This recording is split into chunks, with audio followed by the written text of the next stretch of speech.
Welcome to মুনমুনের classroom. আমরা করছি class 11-এর set 8 আজ পার্ট 3 বা লাস্ট পার্ট, এবং তোমাদের পরীক্ষার আগে এটাই আমার শেষ পাঠ করাচ্ছি। নিচের যোগগুলির মধ্যে কোনটি দ্বিমেরু ভ্রামক শূন্য? অপশানগুলো একটু দেখে নিই।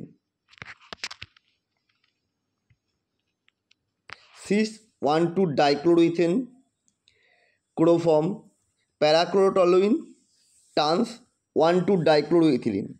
এটা হবে টান্স 1,2 ডাইক্লোরোইথিলিন, কারণ এক্ষেত্রে দুটো সেল বিপরীত দিকে থাকার জন্য দ্বিমেরু ভ্রামক শূন্য হয়ে যায়। পরেরটা, বিবৃতি এ TLCl অপেক্ষা TLCl3 কম স্থায়ী।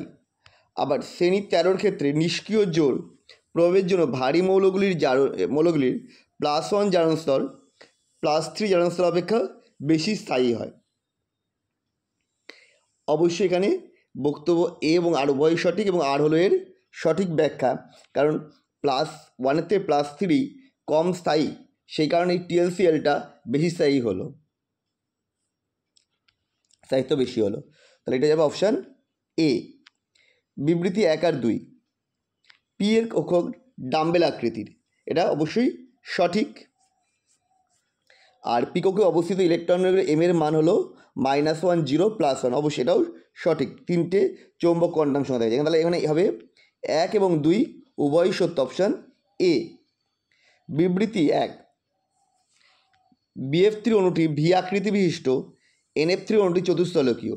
দেখো, BF3 ভি আকৃতি বসিয়ে নয়, BF3 হচ্ছে সমতলিক ত্রিভুজ আকৃতি, তাহলে এটা মিথ্যা।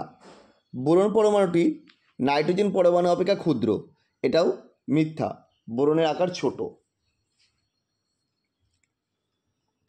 তাহলে এখানে 1 ও 2 উভয়ই মিথ্যা। স্তম্ভ 1 আর 2-এর মধ্যে মিলকরণ ঘটাতে হবে।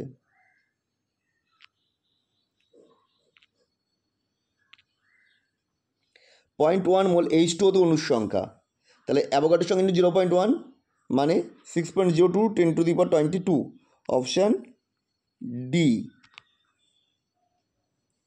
তারপরটা 0.18 গ্রাম জলে অণুর সঙ্গে, 0.18 মানে কি 0.01 মোল, তার মানে এটা যাচ্ছে অপশান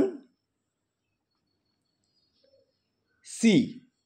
তারপর 2-এরটা হচ্ছে সি, তাহলে 1 হচ্ছে ডি, 2 সি, তাহলে এটা যাচ্ছে অপশান বি।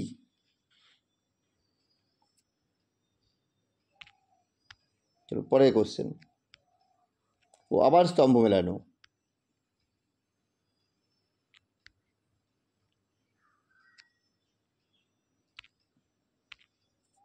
কি বলছে? SF4, SF4 কেমন না, SF4 হচ্ছে sp3d, ভুল হলো, sp3d, সি হবে। তাহলে একটা যদি সি হয়, এটা অপশান একটাই আছে, অপশান বি। আবার আসছে স্তম্ভ মেলানো, কতগুলো স্তম্ভ মেলানো দিয়েছে দেখো। বলেছে আয়নীয়, এখানে যে যৌগগুলো ছিল তাদের মধ্যে আয়নীয় কোনটা না, LIF, তারপরে একটা ডি, এটাও একটি অপশান, অপশান এ। চলো পরে প্রবলেম চলে যায়। কতগুলো লেখচিত্র দিয়েছে, এর মধ্যে কোনটা PV ভার্সেস পি এর লেখচিত্র নাইট্রোজেন গ্যাসের জন্য? নাইট্রোজেন গ্যাসের জন্য এটা হয়ে যাবে অপশান বি। PCl5-এ Cl bond P bond Cl এর বন্ধন কোণের সংখ্যা কত হবে? PCl5-এর ছবিটা আমরা আগে দেখে নিই।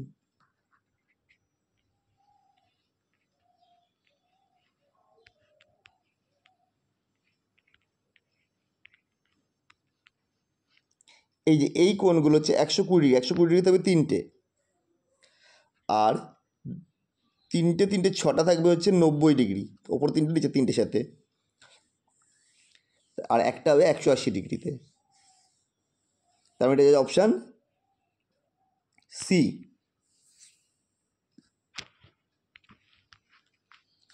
অনুচ্ছেদটা পড়তে বলেছে, দিয়ে কোশ্চেন করতে বলেছে। তোমরা অনুচ্ছেদটা একটু পড়ে নাও, আমি পড়েছি। বলছে 35, 53, 85 এই মৌলগুলো কী হবে?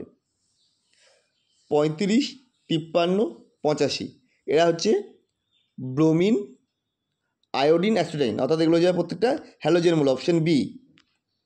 আজকে লাস্ট কোশ্চেন, পি ব্লকের অন্তর্গত ষষ্ঠ পর্যায়ের সর্বশেষ মৌলটির ইলেকট্রন বিন্যাস। ষষ্ঠ পর্যায়ে তার মানে হবে 6s2 6p6, that mean option C. আমাদের ভিডিও তোমাদের কেমন লাগলো অবশ্যই কমেন্ট করে জানিও। আবার দেখা হবে নেক্সট ভিডিওতে সেমিস্টার 2-তে।